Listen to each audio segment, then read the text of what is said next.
un podcast de Cooperativa. Este es el podcast de Lo que queda del día, una presentación de cooperativapodcast.cl, otra forma de escuchar.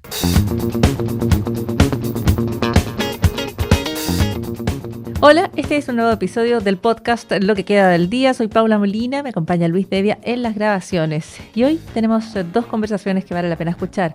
La primera es con la directora regional del Servicio Nacional de la Mujer y la Equidad de Género Biobío, Bárbara Monsalves, quien se refiere a la querella que ha presentado el servicio tras la denuncia de una estudiante universitaria, una gravísima denuncia de violencia sexual.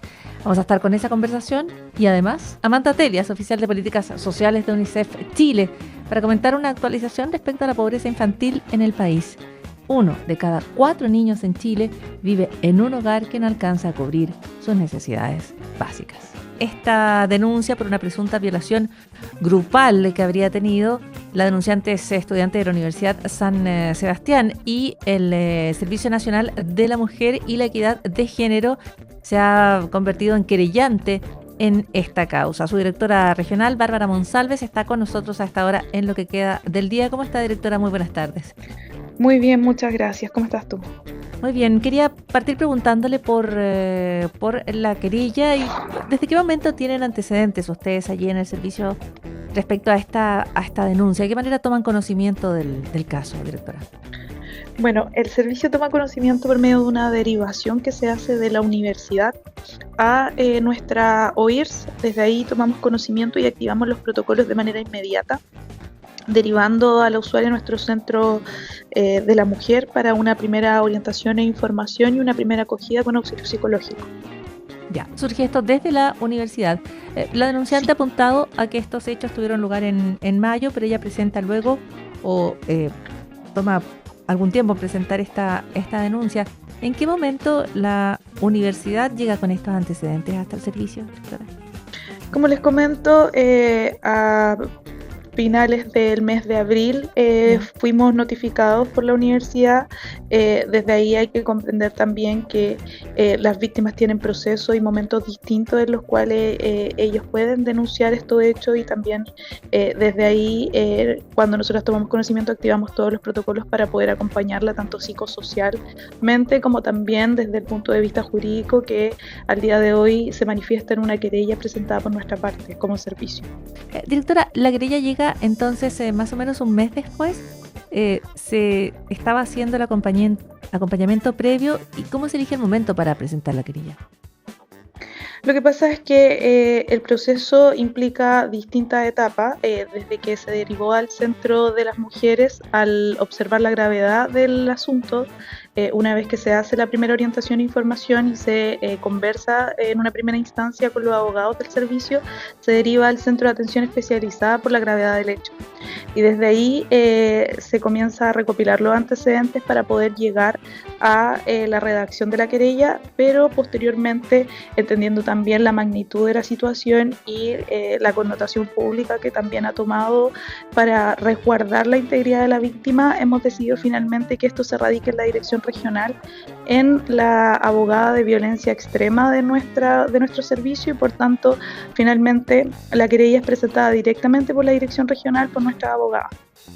Y esto tuvo que ver con la divulgación de estos hechos. Se lo pregunto porque la denunciante es quien hace público esta situación, apuntando a que se había tomado demasiado tiempo la investigación, las medidas. Bueno, hay que tener en consideración que esta investigación es liderada por la Fiscalía. Nosotras no lideramos la investigación, nosotros hacemos el acompañamiento y desde que tomamos conocimiento de estos hechos, por medio de la derivación que hace la universidad, se activan automáticamente todos los protocolos para poder acompañar a la víctima en este proceso, entregar las primeras orientaciones e informaciones y también para recopilar los antecedentes. Cabe manifestar que la querella que se presentó el día de hoy es contra quienes resultan responsables, porque hasta el día de hoy no tenemos el nombre exacto de los implicados y por tanto hemos solicitado una serie de diligencias para poder llegar a estos antecedentes.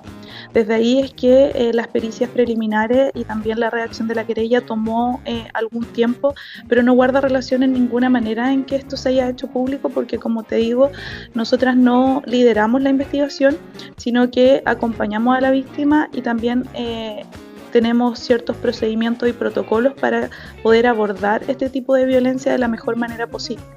Ahora, usted nos describía que pueden solicitar diligencias.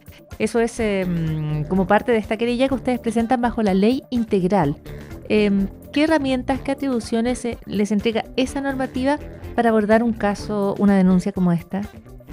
Efectivamente, la ley integral establece nuestra facultad para intervenir. Sin embargo, aquí vamos como representantes de la víctima en esta querella. Sin duda, el Estado está llamado a través de la ley integral a hacerse cargo de la violencia de género, a investigar con la mayor celeridad posible, pero nosotras lo que buscamos es precisamente que toda la institucionalidad funcione, trabajar de manera coordinada con la Fiscalía y también con el Ministerio Público, con el fin de poder aclarar los hechos que ocurrieron y también colaborar con esta investigación que, como les decía, lidera la Fiscalía.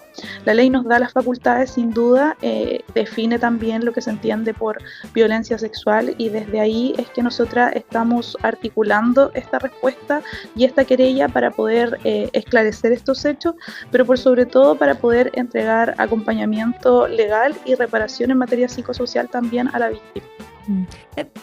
Directora, ¿cómo se equilibra la necesidad, el mandato de apoyar a la víctima, ¿no es cierto?, de apoyarla en su reparación, a la denunciante, con el resguardo de su privacidad, con el cuidado hacia la denunciante? ¿Cómo es el acompañamiento que ustedes han hecho?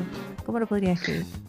Efectivamente, también la ley integral mandata poder velar por la no revictimización de la víctima, y desde ahí nosotros hemos tomado todas las medidas con acompañamiento psicosocial, con atención con nuestros equipos especializados en la materia, y es por lo mismo que una vez que se toma conocimiento se deriva directamente al Centro de las Mujeres para una primera atención y no se atiende directamente en la dirección regional para que puedan ser atendidas por los profesionales psicosociales primeramente, y posteriormente, una vez que se toma conocimiento de la gravedad de los hechos, luego de la entrevista inicial, se deriva al centro de atención especializada para que pueda tener este acompañamiento tanto psicológico, pero también con el psiquiatra que tenemos en nuestros dispositivos, si es que así correspondiera y si es que así lo amerita el proceso. La directora, sin entregar ningún detalle que pueda afectar ni la investigación ni la privacidad de la denunciante, ¿qué puede compartir respecto a cómo se encuentra ella actualmente? Bueno, eso es también parte de su proceso interno. Desde ahí no puedo entregar mayores detalles porque es parte del tratamiento y el acompañamiento que se va a hacer en materia reparatoria y que se está haciendo desde que tomamos conocimiento de estos hechos. Sin embargo, ella se encuentra tranquila, acompañada por nuestros profesionales, y desde ahí es lo que vamos a seguir haciendo hacia el futuro, por todo lo que dure este procedimiento, en miras a poder generar una reparación de los efectos que generan este tipo de hechos de violencia extrema, que además afecta también obviamente la indemnidad sexual de la víctima. Pero lo que vamos a velar durante todo el procedimiento es el acompañamiento y por sobre todo su reparación en esta materia. Estamos conversando con la directora regional del Servicio Nacional de la Mujer y la Equidad de Género, Biobío, Bárbara Monsalves. Un par de preguntas más, directora. ¿Cómo evalúa usted la reacción de la universidad? Aquí tanto la denunciante como las personas que ella ha denunciado como sus agresores son estudiantes de esta casa de estudios. ¿Cómo evalúa la reacción que ha tenido hasta ahora la universidad? Yo creo que eso no es materia de nuestro servicio. Ellos realizaron la derivación a nuestro servicio, como les comento, y desde ahí también volver a manifestar que la querella está presentada contra quienes resulten responsables. Nosotros hasta el día de hoy no tenemos identificado la totalidad de los agresores y por lo mismo no podemos abordar ni generar una opinión respecto del actuar de la universidad. Entiendo que ellos están también en procedimientos internos de investigación y yo creo que debemos esperar estos procesos para poder tener una opinión respecto de aquello, pero por sobre todo nuestro trabajo está con la víctima y con el resguardo de su integridad, con la celeridad de la investigación y poder aportar y cooperar con todo lo que podamos en la investigación que lidera Fiscalía. Así es. Finalmente, ¿cómo se evita un proceso de revictimización, ¿no? Que es siempre un riesgo? Aquí hay una denuncia gravísima, una denuncia que se ha hecho pública, un proceso que va a tener cierta extensión, que requiere acompañamiento psicológico, jurídico, humano. ¿Cómo se evita la revictimización desde su perspectiva? Por supuesto, en todas las denuncias de violencia de género, uno de los principales objetivos es evitar la revictimización, y esto se logra a través de tener procesos que sean rápidos, que sean efectivos, que la institucionalidad funcione de manera coordinada y que por sobre todo podamos hacer el acompañamiento, que la víctima se sienta acompañada pero también respaldada por el Estado, y desde ahí nosotras debemos velar primero que todo en que el procedimiento avance, en que la víctima tenga acompañamiento psicosocial, y por último también resguardar su imagen, y desde ahí lo que hemos logrado y hemos intentado durante todo este procedimiento es poder resguardarla a ella principalmente, más allá de lo que se establezca o se converse en la prensa. Nuestro interés es resguardarla a ella y poder apoyar el procedimiento para que esto sea lo más rápido posible y que podamos encontrar los responsables y que por sobre todo sean condenados por estos hechos que son de gravísima y que generan además mucho impacto dentro de nuestra región, y por sobre todo considerando que esto ocurre en un contexto universitario, considerando que somos una región universitaria, es que tenemos que resguardar que todas las mujeres se sientan seguras de estar en nuestra región, de poder salir tranquilas, y eso se realiza por medio de activar los protocolos del Estado y poder actuar de manera rápida, efectiva y por sobre todo coordinada. Muy bien. Bárbara Monsalves, directora regional del Servicio Nacional de la Mujer y la Equidad de Género, Biobío. Muchísimas gracias por estos minutos, directora. Muy buenas tardes. Muchas gracias. Hasta luego. Estás escuchando el podcast de Lo que queda del día. Una presentación de cooperativapodcast.cl. 1 de cada 4 niños en Chile vive en un hogar que no alcanza a cubrir sus necesidades básicas. Es más de 1 millón de niñas y niños. La pobreza los golpea más que a cualquier otro grupo etario. Y estos son datos que han surgido del diagnóstico más actualizado sobre la pobreza infantil en Chile, que toma datos de la CACEN 2024. Lo presentaron el Observatorio Niñez Colunga y UNICEF Chile, junto al Centro de Políticas Públicas de la Universidad Católica. Y nos acompaña desde UNICEF Amanda Telias, oficial de Políticas Sociales de ese organismo. ¿Cómo estás, Amanda? Bienvenida, buenas tardes. Buenas tardes, Paula. El número, la cifra, la verdad es bien impactante. Es 1 de cada 4 niños en Chile en un hogar que no alcanza a cubrir sus necesidades básicas. Sabemos que los índices de pobreza, las mediciones de la pobreza toman distintas características, ¿no es cierto?, distintos factores. Pero lo que parece ser común en Chile es que como se mida la pobreza, la niñez es la más afectada en ella, o hay un importante porcentaje de niños que se ve afectada por ella, ¿no?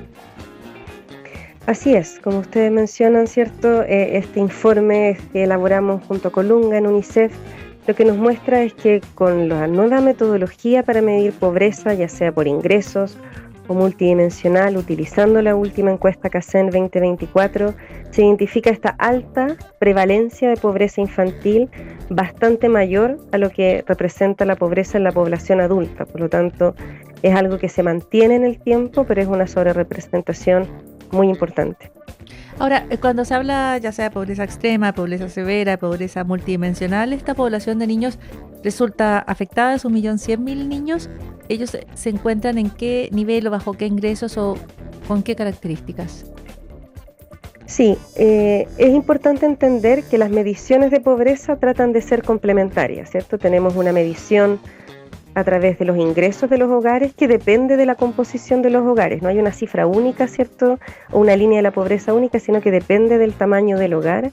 Y lo mismo con la pobreza multidimensional. Tenemos distintas dimensiones, como es salud, educación, vivienda, cohesión social, trabajo y ocupación, y distintos indicadores dentro de cada una de estas dimensiones que nos permiten ir comprendiendo este fenómeno de la pobreza, que es multidimensional y se expresa en distintas dimensiones, y en cada una de ellas, ¿cierto?, utilizando, como dices tú, Paula, distintas maneras de medirlo y de abordarlo, observamos que los niños tienen una mayor prevalencia, ¿cierto? Entonces, si decimos que un 24,9% de ellos está en pobreza por ingresos, eso se contrasta con el 15% de la población adulta que está en esta situación, y cifras similares nos muestran en pobreza multidimensional que un 22,5% de ellos está en pobreza, en contraste con la población adulta, que es un 16%. Por lo tanto, esta sobrerepresentación la observamos, como dices tú, a través de distintas medidas. Ahora, que exista en Chile un mayor porcentaje de niños en estas condiciones que adultos, tiene que ver con una conversación que afecta al presente, por supuesto, que es urgente para quienes no tienen los ingresos básicos, por supuesto, pero que también se proyecta hacia el futuro, ¿no es cierto? ¿Cómo la pobreza determina la trayectoria de estos niños, de estas niñas en Chile? ¿Y cuáles son las medidas de política pública que se pueden impulsar? Porque en general se habla de políticas hacia la pobreza, o se habla de familias, se habla poco de esta niñez en pobreza en Chile. Así es, muchas políticas, ¿cierto?, están dirigidas a reducir la pobreza en términos generales, comprendiendo que es un fenómeno que medimos habitualmente en las familias, ¿sí? Es una composición familiar la que influye, y es la capacidad de las propias familias de generar ingresos. Pero como tú bien dices, Paula, esto tiene consecuencias para cada uno de los integrantes de la familia, pero muy importantemente para la niñez, que necesita de estos recursos mínimos, que no solo son monetarios, sino que también son en servicios y educación, pensando, ¿cierto?, educación, salud, vivienda, que condicionan su desarrollo, ¿sí? Los niños requieren ciertos mínimos para estar fuera de la pobreza y poder desarrollarse, desarrollar sus trayectorias de vida, estudiar, trabajar, ¿cierto?, y ir construyendo y desarrollando sus talentos, lo que finalmente influye también en la sociedad en la que construimos. Hablamos poco de esta pobreza infantil, y si es así, ¿por qué? ¿Cuál es tu diagnóstico? ¿Qué es lo que se sabe desde UNICEF respecto a cuánto hablamos de la población infantil en pobreza y en pobreza severa? Sí, yo creo que la pobreza infantil está más invisibilizada que la pobreza en general, porque asumimos que son sus padres, sus cuidadores, los que tienen la responsabilidad de sacarlos de esa situación, ¿cierto? Es la capacidad de generar ingresos de los hogares la que atribuimos como si fuese una responsabilidad de los padres, en realidad, cuidar esta situación de vulnerabilidad o de que los niños, sus niños, estén en pobreza. Pero lo que hemos observado y comprendido, ¿cierto?, es que la pobreza es un reflejo de la estructura social que tenemos, en la cual ciertos hogares muchas veces no pueden generar estos ingresos que son suficientes para vivir fuera de la pobreza, y en ese contexto las políticas públicas son sumamente relevantes. Entonces, una de las cosas que se ha discutido fuertemente últimamente es la importancia de los cuidados, ¿sí? Muchas veces los hogares no pueden generar ingresos porque cuidan de los niños, niñas y adolescentes.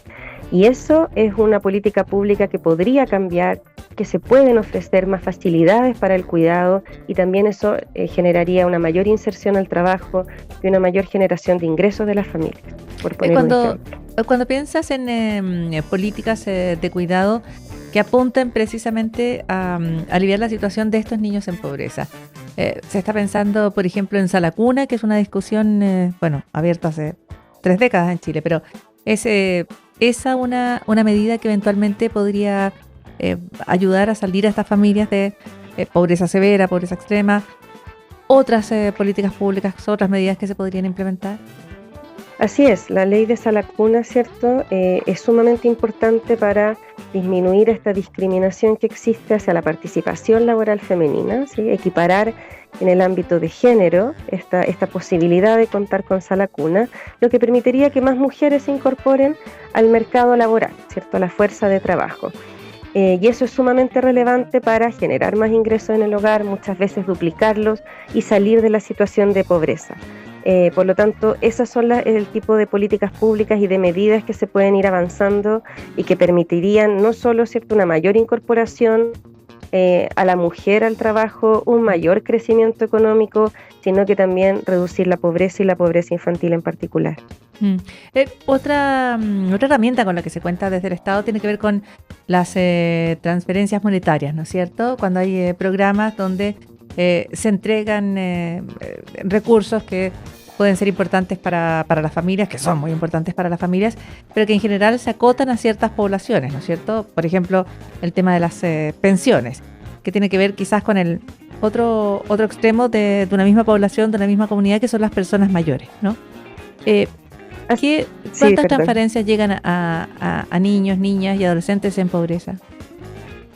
Sí, eso es un dato bien interesante porque nosotros comparamos los hogares que reciben transferencias monetarias, los que tienen niños y aquellos que no tienen niños, ¿sí? Y la cobertura en general es alta, ¿sí? Vemos que, como dices tú, a través de la PGU, de las pensiones, hay una alta cobertura en los adultos mayores, y también observamos que en torno al 70%, 70 y tanto por ciento de los hogares con niños están recibiendo alguna transferencia monetaria. Pero cuando nos movemos hacia ver el monto de estas transferencias, vemos que las diferencias son sustantivas. Entonces, los hogares que tienen niños reciben transferencias, pero son insuficientes para salir de la pobreza. Entonces, si nosotros comparamos un hogar con niños, antes de recibir transferencias, diríamos que un 27% de los niños está en pobreza. Y luego de las transferencias, esto baja, ¿cierto?, a 22 y tanto, que es lo que estamos conversando. Por lo tanto, influyen, sí, pero no son suficientes para sacar a todos los niños de la pobreza. Y eso es algo, en contraste a los hogares que tienen adultos mayores, bastante distinto, porque el monto de la PGU es muchísimo mayor al promedio de las transferencias monetarias que reciben los hogares con niños. Muy bien. Amanda Telias, entregándonos algunos datos, algunas reflexiones que surgen de esta radiografía, datos en torno a la cantidad de población infantil en Chile, niñas y niños chilenos que viven en pobreza severa, un diagnóstico actualizado con propuestas de política pública en torno a la pobreza infantil. Muchísimas gracias, Amanda. Muchas gracias a ti, Paula. Buenas tardes. Buenas tardes. ¿Y sabías qué? Una de las conversaciones a esta hora en la ciencia tiene que ver con el descubrimiento de tejidos marinos que podrían no morir. El hallazgo ocurrió con un pepino de mar en el Atlántico Norte, cuyos fragmentos amputados no solo sobrevivieron, sino que siguieron creciendo, cicatrizando y alimentándose por años. Y lo más impactante es que estas pequeñas partes continuaron funcionando sin órganos esenciales y están desafiando aquello que se creía sobre la vida y la muerte. Lo que observaron es que los tejidos separados del animal no se descompusieron. En cambio, mantuvieron su actividad celular, respondieron al contacto, absorbieron nutrientes del agua de mar, sin sistema digestivo, y tras 3 años no encontraron señales de deterioro ni muerte celular. La posibilidad era de estar frente a una inmortalidad en condiciones naturales. Y el descubrimiento genera preguntas profundas, entre otras cosas, sobre qué significa estar vivo. Los tejidos no se transformaron en un nuevo organismo completo, pero tampoco murieron. Los describen como una especie de zombies biológicos capaces de mantenerse activos por sí mismos. Y eso sorprende porque en la mayoría de los animales, un tejido separado del cuerpo se deteriora rápidamente, pierde nutrientes, protección y conexión con el organismo. Ahora, el hallazgo podría abrir una puerta de esperanza para la medicina del futuro, porque comprender cómo estos tejidos logran repararse y sobrevivir podría ayudar a desarrollar nuevas terapias para cicatrización, regeneración celular y ante el envejecimiento. Aquí termina el podcast de Lo que queda del día. Lo escuchas en vivo de lunes a viernes desde las 4 de la tarde en Radio Cooperativa y todos los días en cooperativapodcast.cl.